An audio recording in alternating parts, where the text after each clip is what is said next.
Welcome to the Kimberly Cloud Show. I'm your host, Kimberly Cloud. I have a special guest here for the show today. Can you go ahead and announce to the world who you are and where you're calling from? I am Dr. Mark A. Hicks. I am calling from Knoxville, Tennessee. Oh my God, Knoxville. So how many times you been to Nashville? Many times. Love Nashville. Yeah. So can we go ahead and dig into your past, the extended version, leading up into your present? Absolutely. My career path has been really two paths. I have a master's degree in mental health counseling. I have worked in a number of settings as a counselor and therapist. And I also have a faith based track to my career. I have degrees in divinity and ministry, and I have worked in church and nonprofits and mission work and humanitarian work, and have a spiritual side to my career. And those things have been separate on many occasions, but on some occasions they've crossed paths. For instance, for many years, I was the director of a addiction recovery program, and that's actually what I did my dissertation on while I was working as the director of that program. So I was working in the area of recovery while I was studying it academically, which is an amazing process. But those two kind of both the psychological and the spiritual tracks sort of merged there. And all that has led me to my present career, which I'm an author and a ghostwriter and a speaker. My book is Learning Love, Building a Life That Matters, and Healthy Relationships That Last. And in that book, I teach the 5 components of love. If we are going to be happy, healthy, thriving people in our lives, we're going to need healthy relationships. And so many people have come from dysfunctional families or been through divorce or been through breakups and had their heart broken. No one gets through this life without scars. And with all the hurts in life, it takes a toll on us as people and in our relationships. And so I teach the 5 components of love that anyone can learn and practice to build those healthy, happy, thriving relationships that really make up what life needs to be and the life that we deserve. Okay, we're going to break this down in elements. What made you want to be an author? I love the world of ideas. I love sharing ideas, and everything that I've done has always been about how to make life better, how to make life more fulfilling, how to bring people together and live healthy lives in their own life and in the relationships. And so I really wanted to share that with as many people as possible. And so writing a book was something I wanted to do for many years, and have come to the place now where I could do that. And I'm also a ghostwriter, and so I write other people's books because I just love the world of ideas. I help other people get their words in print as well, uh, because I think when we have these things to teach, we need to get them into the world. It's a tough place. The world is a difficult place, and there are a lot of hardships. But that doesn't mean we can't be happy or that we can't be healthy, thriving people. We just need a little knowledge of how to do that. If we leave it to chance, we're usually going to be pretty miserable. But if we have a strategy and we work at it, we can live happy, healthy lives. And so I really wanted to just get that out to as many people as possible. And writing my book and being able to do shows like this and speaking engagements gives me a chance to share what I think is just so important, to know what love is and how to live it out. Well said. And you're also a speaker. How many events have you spoken at? Well, so my book just came out last year, so not a lot. I've had several that I've been able to do. It's been a variety of things, mostly to the general public, but I have done professional events, such as in New Hampshire just last month, speaking at. I did a 2-day workshop for professional counselors in New Hampshire as part of their continuing education. And so, what I teach is valuable not only to individuals, but for those trying to help other people. Because love is that component, is that element of life that really affects everyone in every area. You can keep going. My apologies. I Oh, no have a. problem. So what else was you saying? I was just saying that I've worked with professionals, I've worked with the general public, because love is that discussion. It is that subject and topic that really affects every area of life. It's not just when we say love. It obviously affects our marriage and romantic partnerships, raising children and being in families, but it's also about friendships, and it's about uh, coworkers and our career and loving what we do for a living, and loving the people we work with as much as we can. We can't get along with everyone, but we can get along with a lot of people if we know how. And loving our life and what we do and the people in it. Obviously, loving your spouse or your children is going to be different than the connection you have with your coworkers, but the principles are the same. Of how we build healthy relationships are the same throughout life. In whether the intensity is different, the principles of how to build those relationships are the same. What do you plan on getting out of being an author, ghostwriter, speaker, counselor, and relationship specialist? What do you want to get out of it? I really think that we can just change lives when we have knowledge about love, and that's what I want to do.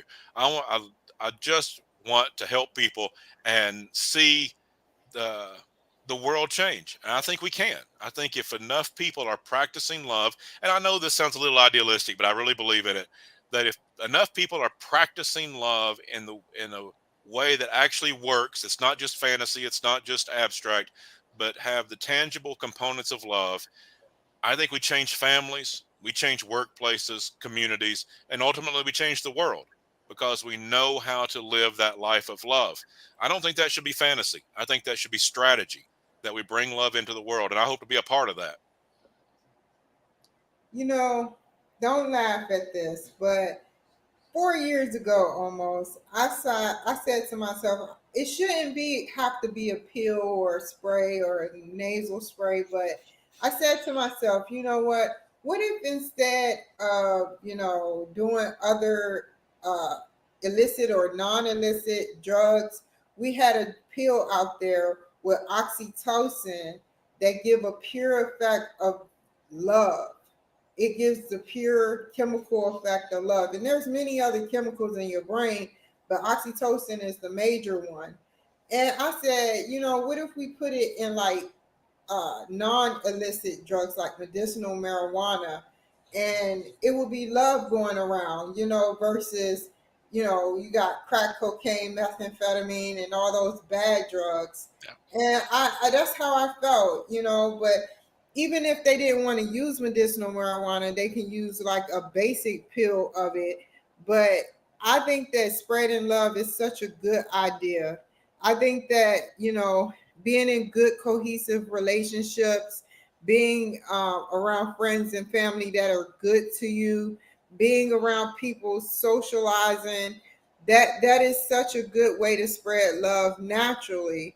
But what if we had help? That's how I feel. What is your Yeah. input on that?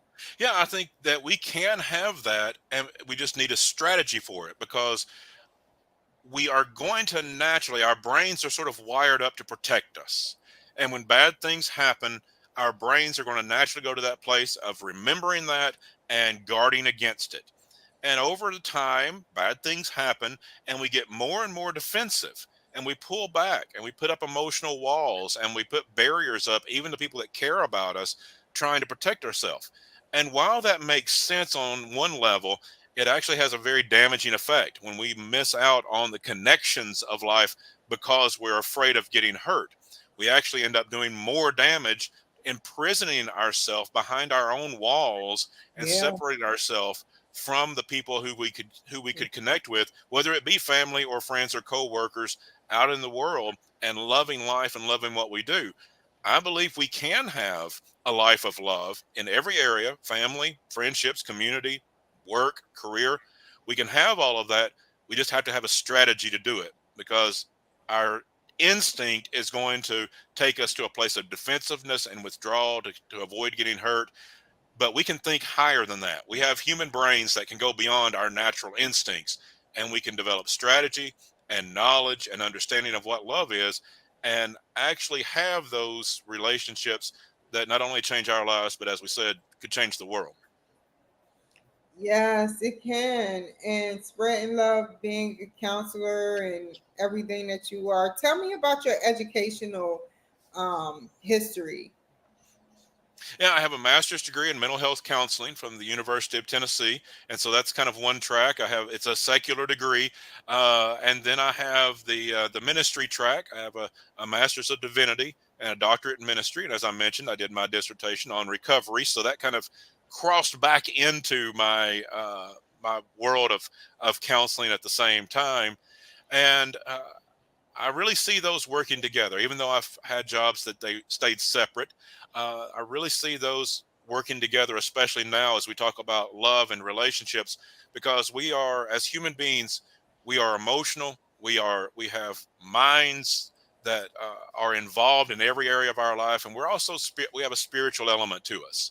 People think about that differently, and I respect the differences. Everybody doesn't have to agree with my particular religious beliefs or anything, but we're all spiritual in a sense. And so I think understanding the spiritual nature and the psychological nature of who we are all lead us to that conversation about love, connection, and relationships.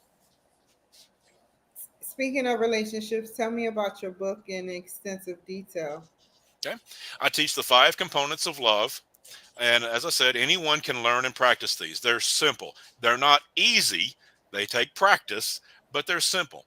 And so the 5, just very briefly, the first one is grief. And people are sometimes surprised when I start a conversation with love with the topic of grief. But that is the first component because, as we've mentioned, life is hard. You're going to get hurt along the way. Nobody gets through life without scars. And when we get our heart broken, uh, we can come to a place that it just feels like we have a hole in our heart. But what I want people to understand is you can live a really good life with a hole in your heart. You just have to learn how. And counseling and is one of the things that helps people get through that grief process to be able to connect. Even though we can't undo the past, we still have that hole in our heart, but we can live that good life and live connections and live a life of love even with the scars of life. And so when we learn to do that, we can stay connected despite the difficulties and the hurts and the heartbreaks that come in life. The second component is emotion. That one's more understandable. People naturally assume love is emotional, and it is. We need those emotional connections. For some people, that's very easy.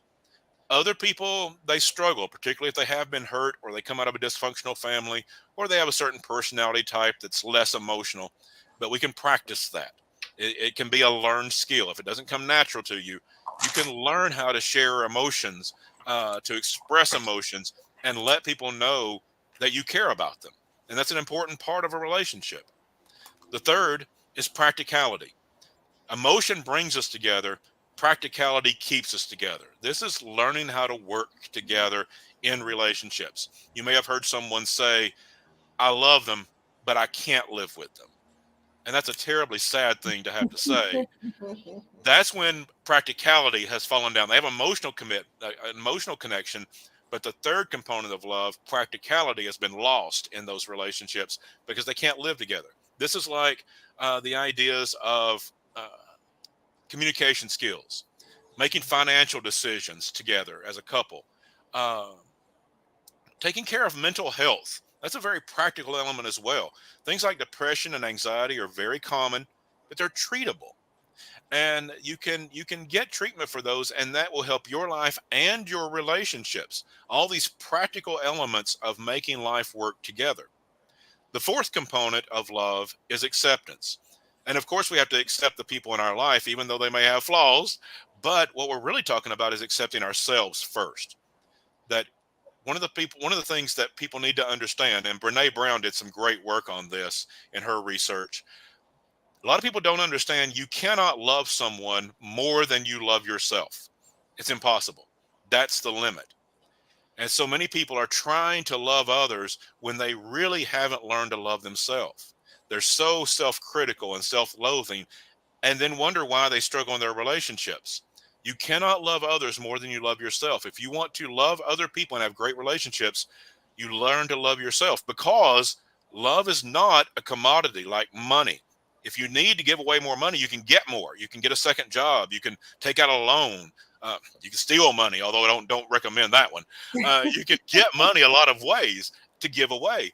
Love's not like that. Love is organic. It has to be grown within us. And so we can't love more than we have grown to love ourselves. And the fifth component of love is passion. This is a passion for life.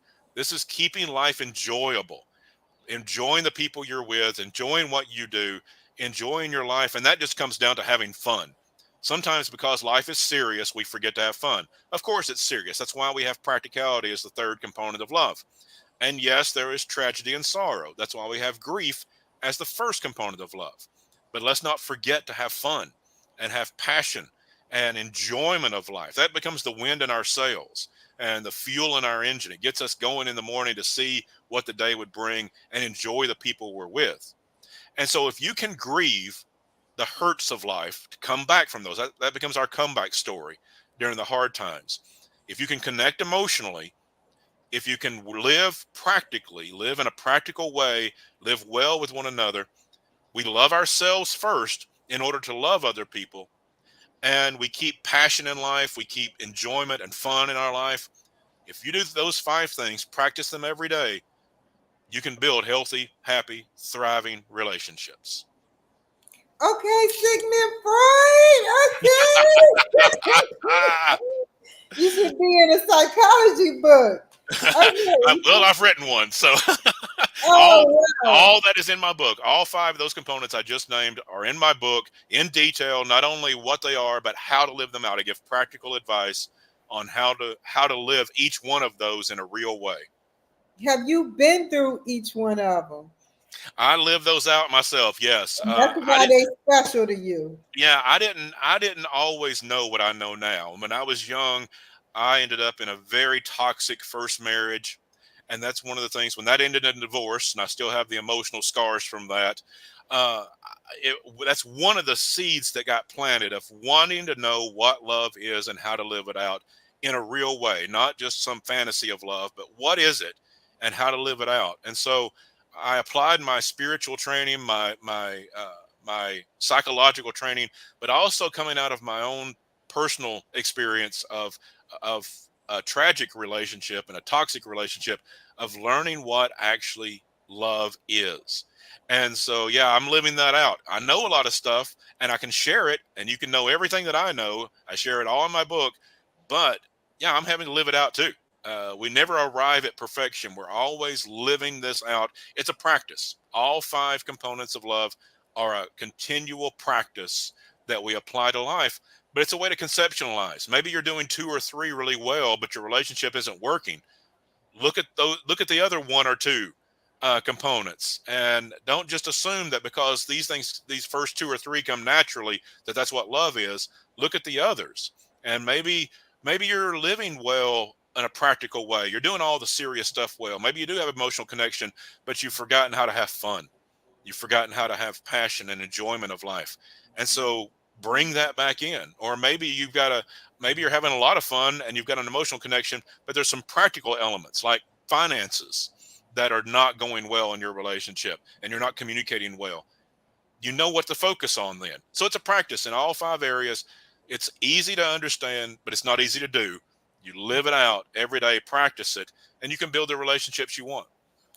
And I like that. I like the fact, I like stuff that where you sit up there and you say, hey, these are five components. They're easy to read, but they're hard to do. And my question is this: you would like the threshold for them learning these five concepts to be between 70 and 80%. It's never going to be self actualization or perfection, but you wanted the threshold to be between 70 and 80 if they practice it right, right? Yeah, no one's going to be perfect all the time. That's okay. That's part of the adventure of life. We live, we learn, we make mistakes. That's okay. That's just part of living. But the more we can practice those five components, particularly the ones that are not coming naturally, particularly the ones that we may struggle with. For instance, if we're kind of a reserved person, showing emotions might not come naturally. That's okay. You don't have to radically change your personality. Just do little things. People that come out of an abusive background in their family, the word love might actually be a bad word to them. It may have been used in a negative connotation, and it might hold a lot of negative feelings, then don't use the word love. Say things like, I appreciate you. Say things like thank you when people do nice things for you. Practicing these little things, it brings us into that connection, that emotional connection that's so important. There's no one way to live it out, but you practice it. And that's what I always go back to. You need all five. Don't just depend on one. So many people think if they're good at the emotional element, that's all they need. There's all five elements are important, but it's all a practice. You never arrive completely, and that's okay. We're learning all the time how to live together in all these relationships. And as I said, you apply that to your romantic partnerships, your marriage, your family, but also to your coworkers. It's the same thing. You're going to get disappointed at work. You're going to have to grieve. It's not the same grief as like a death in the family, but there's some grief to come back from that disappointment. We want emotional connections with our coworkers. We have to live together practically. We have to believe in ourselves in order to work with those coworkers. And we need to have fun at work as much as possible. We need to keep it enjoyable and love what we do.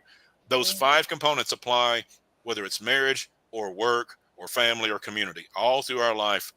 If we practice them, we'll build relationships everywhere.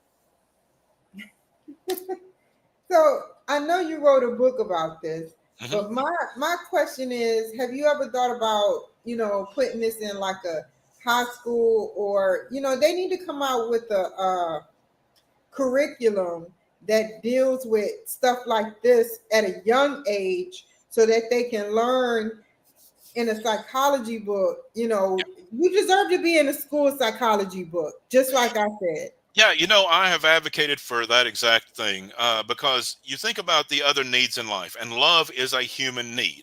Yes. We can go back to Maslow's hierarchy of needs, one of the very old foundational concepts of psychology. Love is a human need. Well, let's think about some other human needs. We need food and water. How much time, money, effort do we put into food and water as a society? Lots. We have grocery stores, we have farmers, we have farm subsidies, we have government involvement, we have the FDA, we have all these different regulatory commissions to make sure the food is safe, the water is safe. We have distribution methods, we have charities to get food to people who don't have enough money. We have food banks, we have government programs, church programs to get food to people. But how much money are we putting into love and teaching how to have relationships? How much time and effort as a society are we putting into teaching people how to have healthy relationships together? None. Maybe you could argue that some charities and religious organizations are trying to, but as a society, compared to food and water or education, how much money do we put in education? How much time and effort do we put into the education system in this country, both public and private? That's a human need. Love is also a human need. And compared to the other needs of food and water and shelter and education, we put lots of money into helping people have housing that struggle with it. We put lots of money into homeless issues. We have lots and lots of money tied up in our personal bank account or our personal finances on paying for our housing, our rent, our mortgage. We put so much into the needs of life. Love is equally a human need, and we need to pay attention to it as a society and teach how to have healthy, happy, thriving relationships. If we do that, meeting these other needs is going to be even easier. We're going to have more cooperation. We're going to have more connections, and we're going to have more generosity, and we're going to fix these other human needs where they struggle even better if we put the same kind or even a little bit of effort into teaching how to have healthy relationships. You'll get me going on this one, Kimberly. That's my soapbox. I want people to understand that. And I'm glad you are. You put high school kids in like the jungle and not teach them anything. They get into relationships. They get into college. They break up. It's the same pattern. But if they learned about love, whether they like to learn about it or not, some of them will take, and listen to it, while others probably not mature enough. But it's just the fact you're putting it and computing it in their brains. So when Yes. they get older, they will be able to handle love a little bit more. Yeah, absolutely. Even if you don't understand it at a certain point of life, the seeds are planted, and you know there is a structure, there is a system, there's a way of learning love and living it out, and uh, and that's why in my even though I come from a spiritual background, I intentionally wrote learning love from a psychological background, from a psychological point of view, because I did not want anyone to feel excluded because they may not agree with my religious understandings. That's okay. I respect that. I wanted because everyone needs love. We may not agree on some things, but we all should agree on the human need of love. And so I wrote the book from that perspective. I have a follow up book that does talk about love from the religious perspective, but I wanted everyone to have access to this understanding of what love is and how to live it out through the five components of love. Where do you see yourself going in the future, Mr. Hicks? I want to continue to have more platforms, hopefully broader platforms, to speak about this to more people, because I do believe it is a foundational human need that we really need more than ever in our society. You look at so many struggles and so much hardship and the struggles we have living together as human beings, and the world is so much smaller than it once was. We interact so much more, and yet just last year, the Surgeon General reported that our nation is gripped in what he called an epidemic of loneliness, and called it a mental health crisis. That we associate with more people, but we are more lonely than we've ever been. And so I hope to continue to share this message that can overcome a lot of the divisions we have, even though we may not always agree, and that's okay. That's what discussion and debate is about. But loving each other and being connected on a human level in the midst of all of that, I believe that's possible. Together we stand, divided we fall. Yeah. To keep Yep. us lonely is not a good thing. Lonely is dangerous. You get chronic loneliness that leads to depression, leads to anxiety, maybe even thoughts of suicide for some. It's a dangerous thing to be in a chronic state of loneliness, and we don't have to. It's because we've been for so long in a society that did not recognize love as a human need. We just kind of leave it up to families to teach love. And if you were raised in a healthy, happy, thriving family, that can work. But would we do that with everything else? Would we say that you can only eat food that your family knew how to raise? Those that raised on a farm would do okay. Those that were not would go hungry. If we said you could only drive your car as long as you knew how to fix it yourself, and what your family taught you to do, a lot of people wouldn't be driving. Why are we leaving it just to families to teach this very important idea of love? I'm not trying to dispel the idea of family by any means. It's very important, but we have to recognize not every family is healthy. There are dysfunctional families out there, and we need an alternative. When you're raised in a dysfunctional family, we need an opportunity to learn what love is, and it is a learned skill set. You can learn how to love, learn the components of love, and put them into place, into practice, and have relationships, even if you do come out of that dysfunctional family. Well said. And I hate to say this, but how can the people find you? They can find me best on my website. It's markahicks.com, MARK, my middle initials HICKS, markahicks.com. They can find easy links to my books, to my podcast, YouTube. There's a contact form there. If anyone's looking for a speaker for an event, I'm very happy to do that. And so please contact me. I do coaching. If anybody would like coaching, please use the contact form. And all the things that are going on in my life are there on my website, markahicks.com. Thank you so much, Mark. Stay on the line. Thank you so much for joining my show. You guys take care, be safe, and I'll see you guys next time.